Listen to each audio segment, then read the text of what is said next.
Welcome to 3 and 3. My name is Jason Weaver.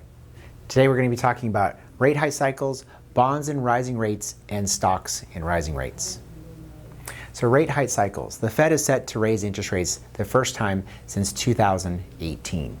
And we've had this high inflation number we just saw, which was 7.5%, which is one of the highest inflation numbers we've seen since 1982.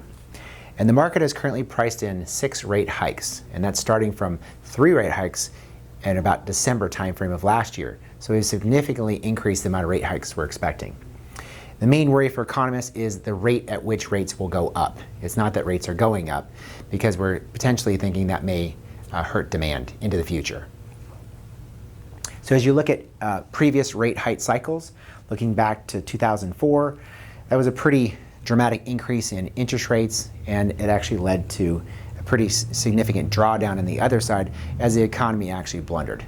The 2016 to 18 rate cycle actually led to another little drop here, but that was actually because of COVID. So not necessarily are rates bad for the economy, but we just don't want those rates to go up too quickly, and that's some of the nervousness right now we're seeing with the markets in regards to the Federal Reserve.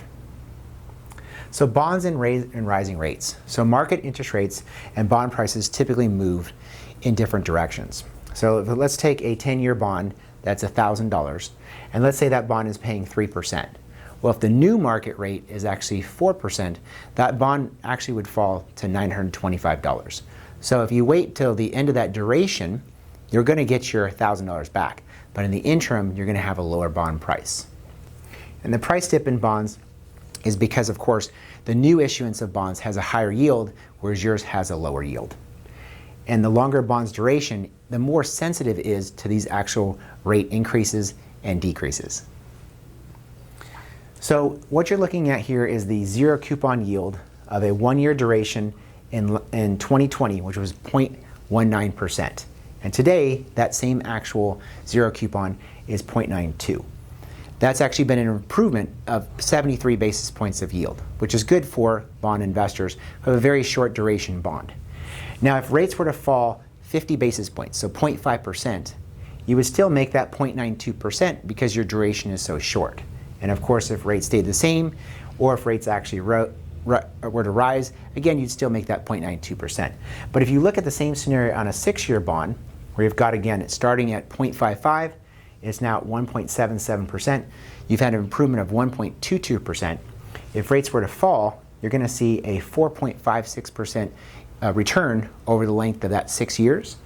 And if rates were to actually rise or stay the same, you'd make a 2% return. But if rates were to rise, you would actually have a little bit of a negative return. So duration is very important when you're buying your bonds in a rising rate environment and a falling rate environment. So stocks in rising rates. So U.S. stocks have historically done well when we've gone through a rate hike cycle.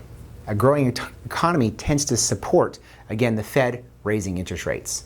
And the average stocks have averaged 9% in the rate cycles that we've had since the 1950s, and positive returns in 11 and 12 of those rate hike cycles. So we've looked to history. The only time we've actually seen a negative return has been during turmoil in the markets, and that was in 1972 to 1974. So these are, of course, the positive returns we've had, and that's been about 9% over those terms. Thank you for joining us for 3 and 3.